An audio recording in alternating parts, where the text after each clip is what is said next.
आज मैं आपके साथ जो बात शेयर करना चाहता हूँ ये वो है the gospel of John chapter 5। मेरे साथ निकालें उसका जो चंद आयतें मैं आपके साथ शेयर करूंगा।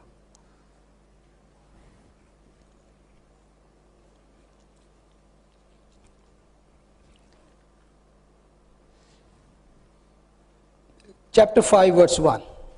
इन बातों के बाद यहूदियों की एक ईद हुई और यीशु यरूशलेम को गया। यरूशलेम में भीड़ दरवाज़ा के पास एक हौज है जो इब्रानी में बैत हस्दा कहलाता है और उसके 5 बरामदे हैं। इनमें बहुत से बीमार और अंधे और लंगड़े और पुरुष मुर्दा लोग जो पानी के हिलने के मुंतजिर होकर पड़े थे, क्योंकि वक्त पर खुदावंद का फरिश्ता हौज पर उतर कर पानी हिलाया करता था। पानी हिलते ही जो कोई पहले उतरता सो शिफा पाता, उसकी जो कुछ बीमारी क्यों ना हो। वहाँ एक शख्स था जो 38 बरस से बीमारी में मुब्तला था। उसको यीशु ने पड़े देखा और ये जान कर के वो बड़ी मुद्दत से इस हालत में है, उससे कहा क्या तू तंदुरुस्त होना चाहता है? उस बीमार ने उसे जवाब दिया, ऐ खुदावंद, मेरे पास कोई आदमी नहीं कि जब पानी हिलाया जाए तो मुझे हौज में उतार दे, बल्कि मेरे पहुंचते पहुंचते दूसरा मुझसे पहले उतर पड़ता है। यीशु ने उसे कहा, उठ और अपनी चारपाई उठाकर चल फिर। वो शख्स फौरन तंदुरुस्त हो गया और अपनी चारपाई उठाकर चलने फिरने लगा। वो दिन सब्त का था। आमीन। यहूदियों की जो 7 ईदें थीं, 7 फेस्टिवल जो खुदावन ने उनको दिए थे, उनमें से 3 मोस्ट इंपॉर्टेंट थे, जिनमें हर एक मर्द को जो 12 साल की उम्र से ऊपर था, 12 साल या उसको उस ईद पर यरूशलेम में होना जरूर था, लाजिम था कि वो वहां पर खुदावंद के आगे हाजिर हो। उन 3 ईदों में थी, पहली ईद ईद फसा, पासओवर जिसे हम कहते हैं, उसके बाद ईद पेंतिकोस्ट और उसके बाद tabernacle, the feast of tabernacle, जिसे हम ईद ख़याम और खैमों की ईद भी कहते हैं। ये तीनों ईदें जिते इनके लिए लाजिम था, हुक्म था कि इसके लिए must all man go up to Jerusalem, हर मर्द के लिए बहुत ज़रूरी था।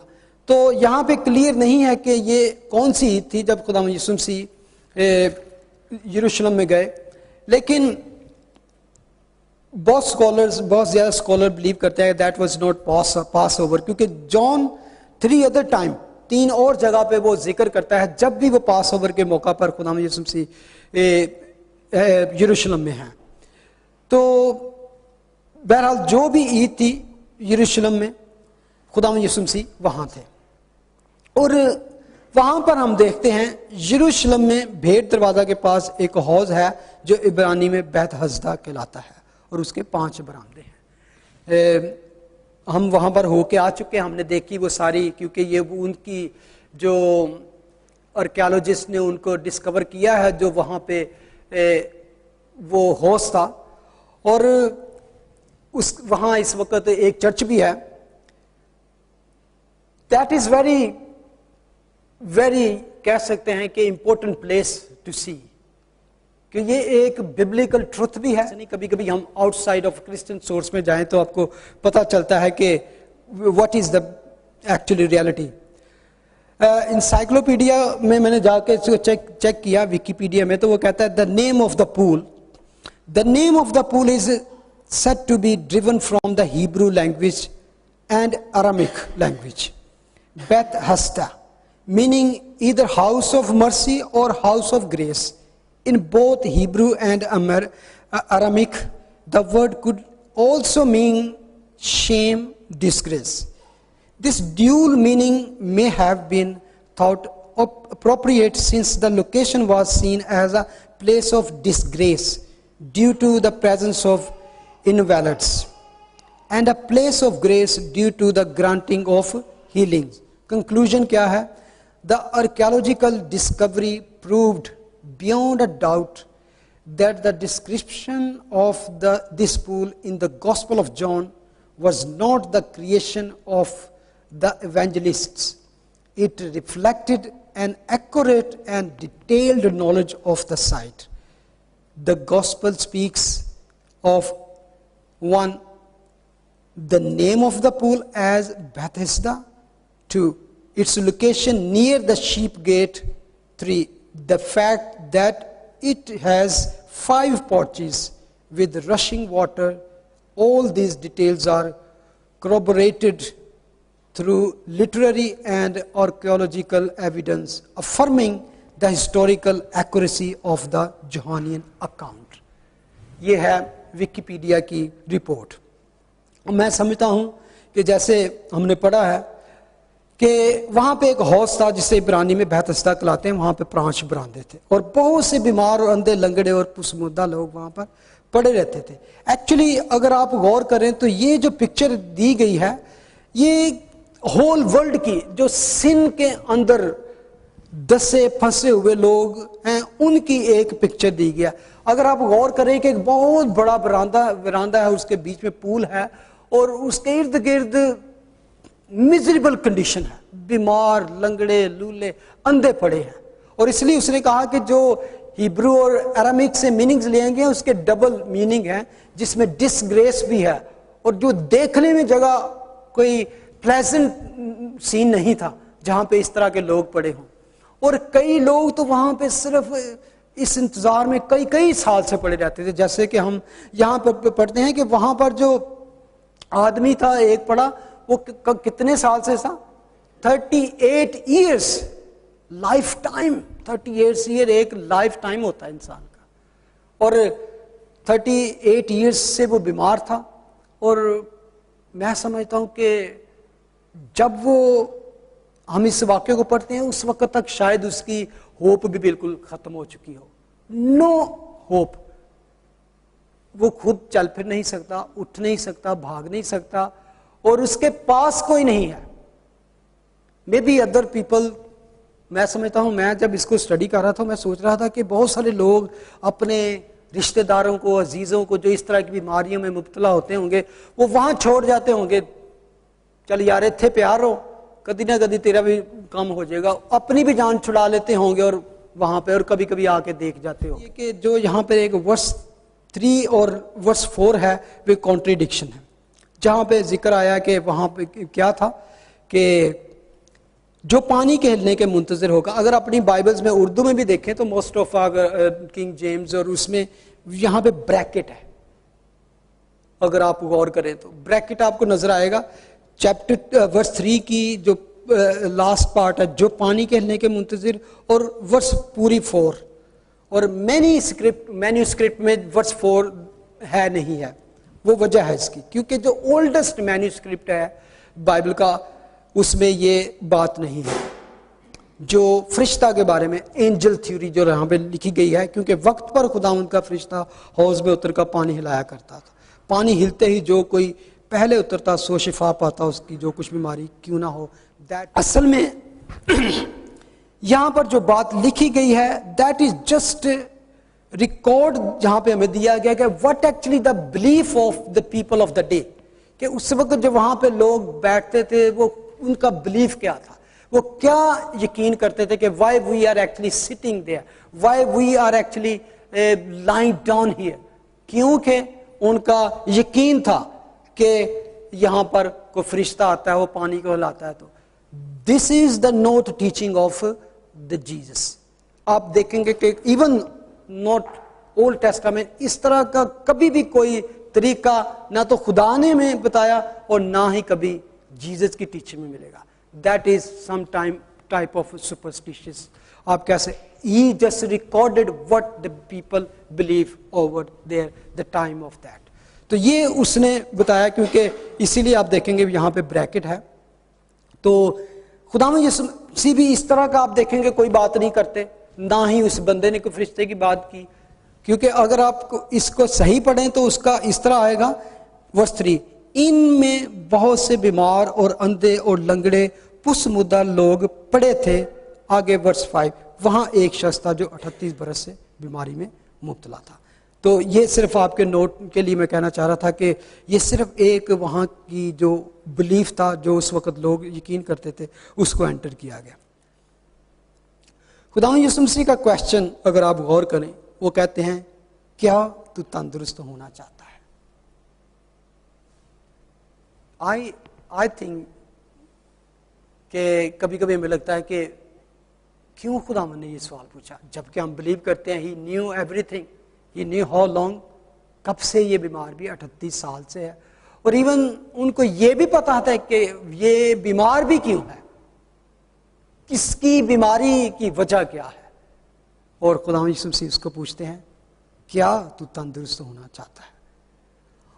और मैं समझता हूं कि हम में से कोई किसी बीमारी में मुब्तला हो तो ऐसा कोई आके खुदा का खादम या जिसके पास ऐसी पावर हो वो आके आपके पास कह दे कि क्या तू हील होना चाहता है, तो हमारा जवाब होगा yes, why not, of course. मैं समझता हूं यही जवाब उस बंदे का होना चाहिए था, उस बंदे का यही जवाब होना चाहिए। लेकिन उसका आगे उसका भी जवाब भी आप सुने, वो कहता है उस बीमार ने उसे जवाब दिया, ऐ खुदावंद मेरे पास कोई आदमी नहीं है कि जब पानी हिलाया जाए तो मुझे हौज में उतार दे, बल्कि मेरे पहुंचते पहुंचते दूसरा मुझसे पहले उतर पड़ता है। मैं यहां पे देखता हूं कि खुदावंद यीशु मसीह की फुल कंपैशन, जिसे कह सकें तरस से भरा हुआ खुदावंद, यहां पे आप नहीं देखेंगे कि he ask Jesus, he beg to Jesus. Other places हम देखते हैं लोग आए खुदावंद के कदमों में गिरे, उन्होंने कहा कि Lord have mercy on us, heal us, हमारी मदद कर। यहां पे ना तो उस आदमी ने उससे कहा और ना ही खुदावंद यीशु मसीह ने उसे कहा क्या तू ईमान है तेरे अंदर, क्या तू ईमान रखता है मैं तुझे कर सकता हूं। He just totally mercy and grace of Lord Jesus Christ. बल्कि इस बंदे को पता भी नहीं कि हु इज दैट गाय, वो सब शायद यही समझा कि सब छोड़कर चले गए, ये बंदा शायद मेरे कोल थोड़ी देर रहे, जब पानी हिलाया जाए तो मुझे उठाकर तो पानी में फेंक दे, धक्का ही दे दे पानी में, बस उठाकर ही फेंक दे, बस एक दफा कर दे। तो वो इस मेरा ख्याल है इस आस में इस होगा कि शायद ये बंदे को इस तरह का तरस आया, तो वो सोच वो रहा है, still he is thinking about that water. खुदावंद यीशु मसीह full of passion and compassion, खुदावंद यीशु मसीह ने उससे कहा उठ और अपनी चारपाई उठाकर चल फिर।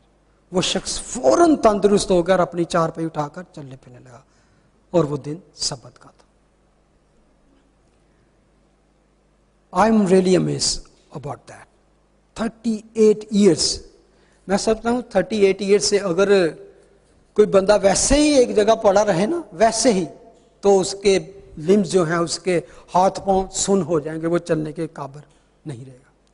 जबकि ये पिक्चर आप देखें, इर्द गिर्द लगा कि भरी पड़ी है, लेकिन Jesus just went to this one person, दूसरों को हील नहीं किया, किसी को भी नहीं। जीसस के लिए कोई मुश्किल नहीं था, वो सब कोई कहते हो जाओ तो सब ने हील हो जाना था। लेकिन यहां पे एक बात उन्होंने कही, even though he know he needed that salvation, he needed that healing, लेकिन खुदावंद चाहते थे कि वो अपने मुंह से इकरार करे। हम अपनी चाहत से, अपनी डिजायर से हीलिंग नहीं ले सकते, लेकिन स्टिल खुदावंद चाहता है you should desire for that. उसका आपके अंदर चाहत होनी चाहिए कि जस्ट आई वांट। कई दफा खुदावंद यीशु मसीह आपके मुंह से इकरार सुनना चाहते हैं। मुझे याद आता है कि आपको याद है कि वो 12 साल से जो खून में औरत थी, तो वो अपने दिल में क्या कहती थी, I just wanted to touch the hem of his garment, मैं उसकी पोशाक का किनारा ही छू लूंगी तो अच्छी हो जाऊंगी। और ये वाकई उसका ईमान था। लेकिन एक उसके अंदर बात क्या थी, मैं सामने नहीं जाना चाहती किसी के, मैं किसी को पता भी ना चले, चुपके से जाके उसकी मैं पोशाक छूलूंगी, शिफा पालूंगी, बस फिनिश। लेकिन क्या हुआ, जब उसने, बिल्कुल वैसे ही हुआ जैसे उसने, उसका ईमान था। इस इतनी बड़ी भीड़ में उसने जाके खुदावंद यीशु मसीह की पोशाक को छुआ, तो क्या हुआ, फौरन जो 12 ईयर्स से इतनी बीमार थी, लागर थी, कमजोर थी, वीक थी, लेकिन फौरन ही लिखा है कि उसमें से कुव्वत निकली और वो फौरन शिफा पा गई। एंड क्या हुआ, खुदावंद यीशु मसीह स्टॉप हो गए। अब किसी को कुछ नहीं पता, लेकिन खुदावंद यीशु मसीह को पता है। जो चलो ठीक है, खुदावंद यीशु मसीह को पता चल गया तो वो कहते ठीक है शिफा पा गई, खत्म गल, मैं तो आया ही इसीलिए। लेकिन खुदावंद यीशु मसीह ने सबके सामने उसको ओपन कर दिया, उसको बिल्कुल ऐसे।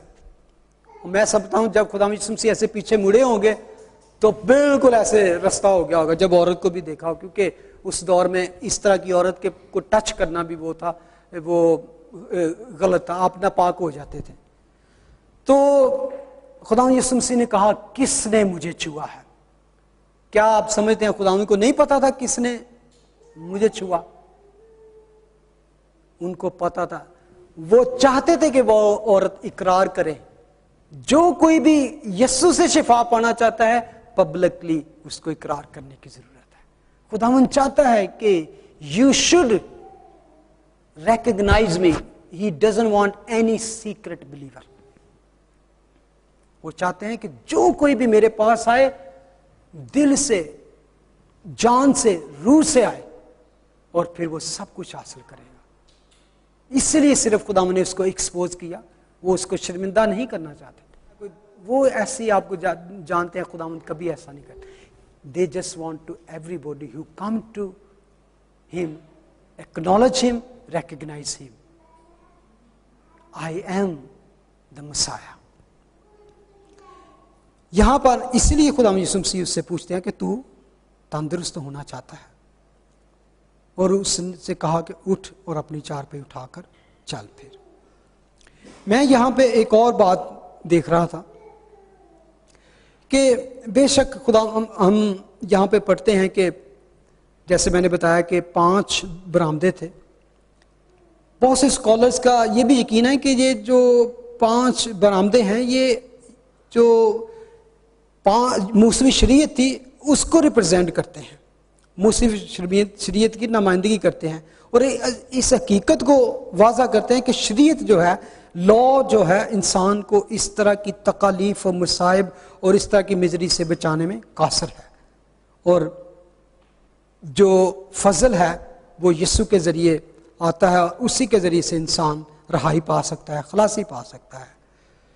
ये लोग अपने बदन में गुनाह के असरात से दुख पा रहे थे, पानी के हिलने के मुंतज़िर रहते थे, और अपनी दिलों में उस बीमारी से छुटकारा पाने की तमन्ना।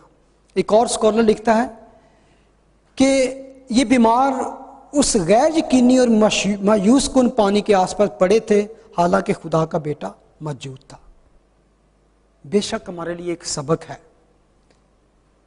कि हौज के गिर्द इंसानों का हजूम है और यीशु वहां से गुजर रहा है। Nobody is looking at him. जो जिंदगी का मालिक है, जो जिंदगी दे सकता है, वो उसके पास से गुजर रहा है और लोग उस तरफ मुंतजिर हैं। मैं समझता हूं कि खुदावंद यीशु मसीह उस शख्स को निगाह करते हैं, क्योंकि जैसे कि उसने लिखा है कि उसके पास कोई नहीं था और उसके अंदर की हालत को जानते थे, जैसे हर गुनाहगार के अंदर को हालत को जानते हैं। और खुदावंद यीशु मसीह इसीलिए आए कि उस गुनाहगार को उस से निजात दें, खलासी दें। मैं समझता हूं कि अगर कोई भी आपका साथी नहीं है, आपका दोस्त नहीं है, जिस तरह वो कहता है कि मेरे पास कोई आदमी नहीं है, Jesus said I am here, I came to save.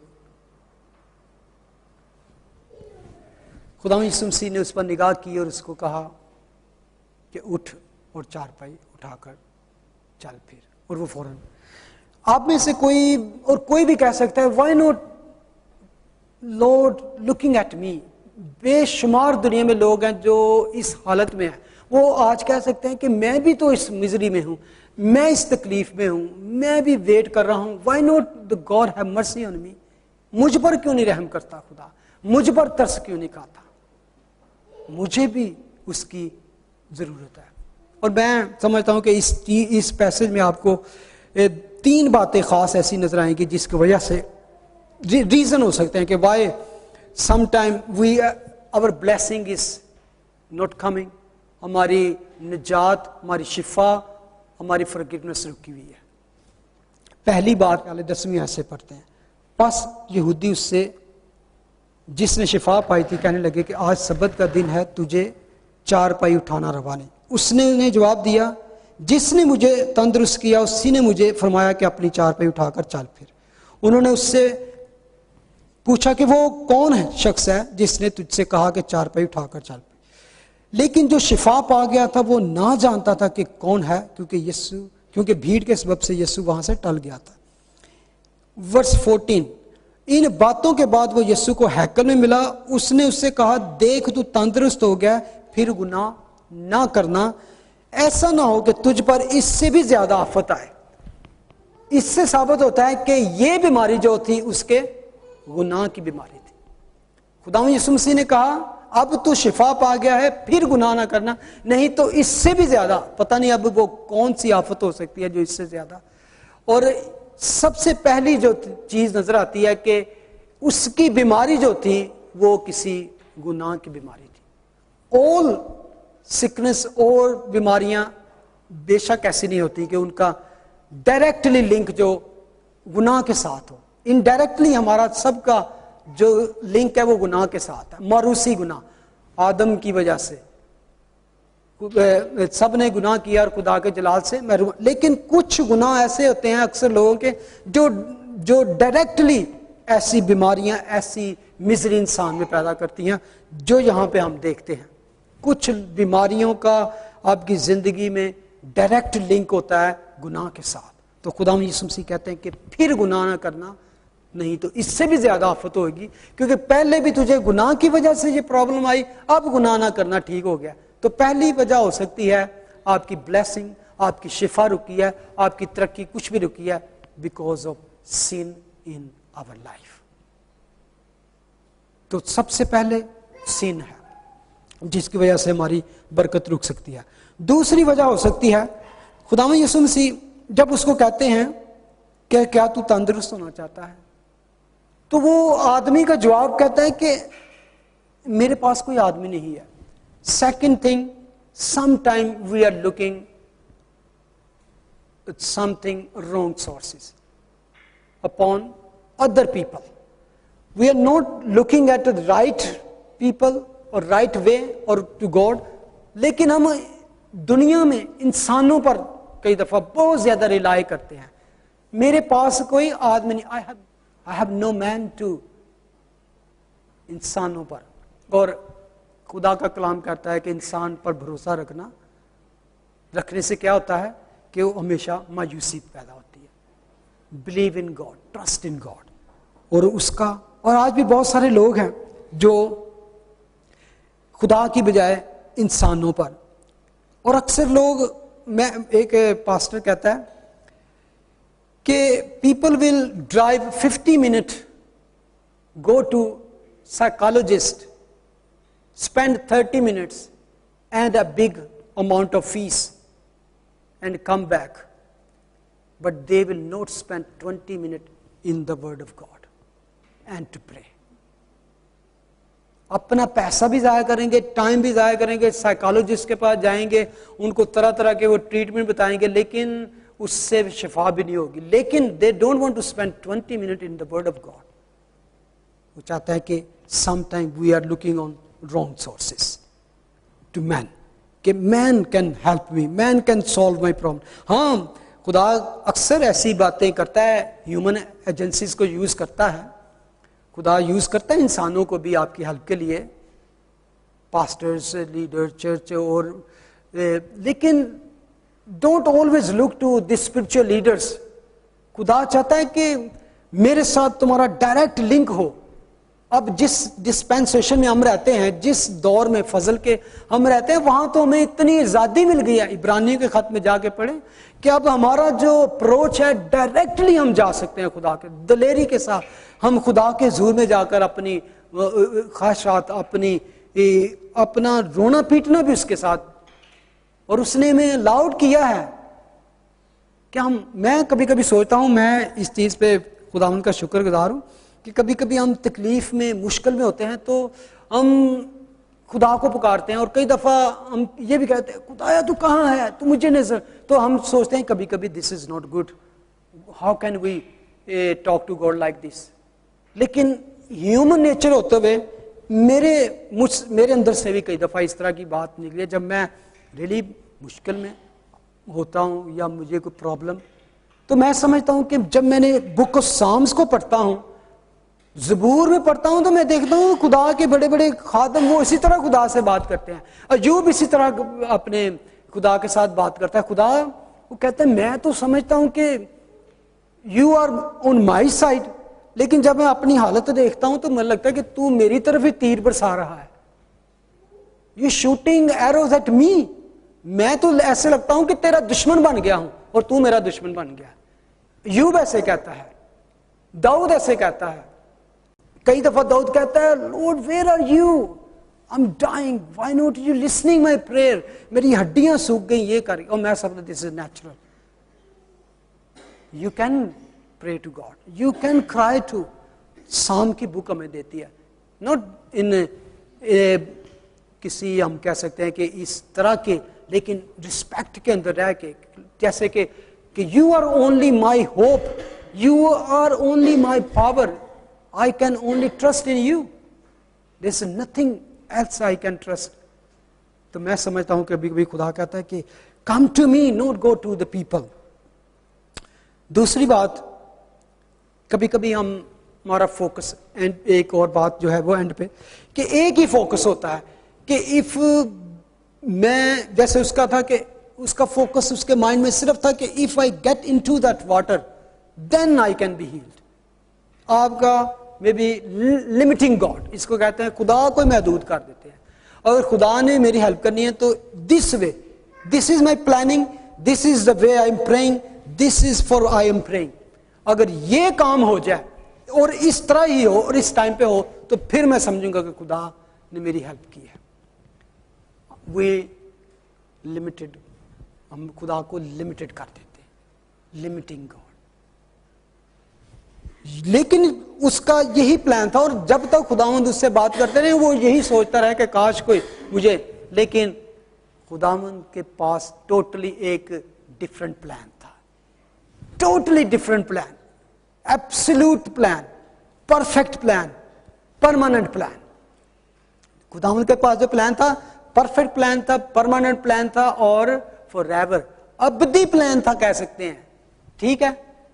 और जब आप देखें लिखा है कि फौरन जब मैं ये बात पढ़ता हूं, मेरे लिए एक, मैं लगता हूं जैसे कि उसके अंदर उसकी हड्डियां ऐसे कड़मड़ चुरमुर करती, एकदम उसके कड़ा, ये नहीं आहिस्ता आहिस्ता। आप अक्सर फिल्मों में आप देखते हैं, मैं जीसस की मूवीज कई देखी हैं, तो उसमें कभी कभी हीलिंग होती है तो लोगों को देखते हैं बड़ी आस्ता आस्ता खड़े हो रहे हैं या हिल रहे हैं, जबकि खुदा का कलाम बार बार कहता है जहां फौरन वो उठकर खड़ा हो गया, ऐसे झटके के साथ एकदम।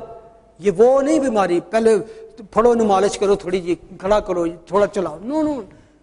खुदा उनकी चीज आप देखें कि वो बंदा बहस कर सकता था, वो जब खुदा यीशु से ने कहा कि उठ अपनी चाह, तो वो बंदा कहता है बंदे तेन मैं पता नहीं मैं कितनी देर से पड़ा हूं, मैं उठ सकता होता तो मैं आज तक पूल में ना गया होता। लेकिन something somehow word of Jesus जो उसके मुंह से कलाम निकलता है वो उसको पूरा करने की कुवत रखता है। कलाम में पावर है असल में। जब यीशु ने उसको कहा तो उसने बहस नहीं की, वह या उसने नहीं पूछा how can you do that, इतने लोग हैं तू मेरे पास आए, हाउ कैन, तेरे पास तो तू मुझे डॉक्टर भी नहीं लगता। लेकिन वो नहीं जानता था कि ये डॉक्टरों का डॉक्टर मेरे सामने खड़ा है, और उस अल्फाज ने जो कलाम मसीह के मुंह से निकलता है उसी में इतनी पावर थी कि उसको जुर्रत करने की, ना करने की, और लिखा कि वो फौरन उठ खड़ा। एक बड़ी अजीब बात मुझे लगती है, जब भी खुदावंद कहते हैं इस तरह के लोगों कहते हैं कि ये नहीं कि उठ और चल घर चला जा, अपनी चारपाई भी उठा। अब चारपाई क्या एक मैट होगा या कोई एक फटी पुरानी कोई उसकी चटाई होगी, कौन सा कोई बड़ा बेड होगा। दे ऑलवेज अपनी चारपाई उठा और चल फिर, और स्पेशली सब्बत के दिन। सब्बत के दिन ये बहुत बड़ा क्लैश था। खुदावंद यीशु मसीह ये नहीं कहते कि सिर्फ तू चलेगा, बल्कि you can even carry other weight as well, तू और भी कुछ उठा लेगा। You can follow, you can carry even my cross. जब वो कुछ ये कहते हैं कि ये नहीं कि मैंने तुझे तंदुरुस्त किया तो सिर्फ तू चल फिर सकता है, बल्कि तू उठा के चलेगा। और मैं समझता हूं कि और वो आदमी इस कदर एक्साइटेड था, उसने ये भी नहीं पूछा तू कौन है, क्या नाम है तेरा। ही जस्ट वेंट टू, कहां पे उसको जाना था? हैकल में क्लेंजिंग के लिए। और वो इतना मस्त था कि वो चारपाई अपनी और चटाई जो भी था उठा के तो फिर रहा। अब वहां पे तो पुलिस थी, फरीसियों की पुलिस, रिलीजियस पुलिस, और उन्होंने उसको पकड़ लिया और उन्होंने लिखा कि सब्त का दिन था। वर्स 15, उस आदमी ने जाकर यहूदियों को खबर दी कि जिसने मुझे तंदुरुस्त किया वो यीशु है। इसलिए यहूदी यीशु को सताने लगे क्योंकि वो ऐसे काम सब्त के दिन करता था। वर्स 17, लेकिन यीशु ने उनसे कहा कि मेरा बाप अब तक काम करता है और मैं भी काम करता हूं। इस सबब से यहूदी और भी ज्यादा उसे कत्ल करने की कोशिश करने लगे कि वो ना फक्त सब्त का हुक्म तोड़ता बल्कि खुदा को खास अपना बाप कहकर अपने आप को खुदा के बराबर बनाता है। Very very controversial, very very attacking passage of the Bible. इसके बारे में हम नेक्स्ट टाइम बात करेंगे, जो बहुत बड़ा इश्यू है आज दुनिया में, अबाउट सन एंड फादर, खुदा बाप की और मसीह यीशु के बाप और बेटे होने की। और इसका जो आगे हिस्सा है, is all talking about father son, father son, father son, बार बार। और मैं उसके ऊपर के next time we will talk about this is very controversial passage और वी विल सी। यहां बल्कि आपने देख लिया, उसने कहा कि यहूदी समझ गए थे कि वो खुदा को खास अपना बाप कहकर अपने आप को खुदा के बराबर बनाता है, फकत सब्त का हुक्म ही तोड़ता है। Blasphemy, big big blasphemy. ये बहुत बड़ा कुफर था उनके लिए कि वो ऐसा क्यों करता है। खुदा यीशु मसीह सब्त के बारे में मैं सिर्फ एक दो आयतें पढ़ूंगा जो पहले भी आपने यसाया में से पढ़ी हैं, उसके बाद अब एंड करेंगे। Chapter 58 verse 13 and 14।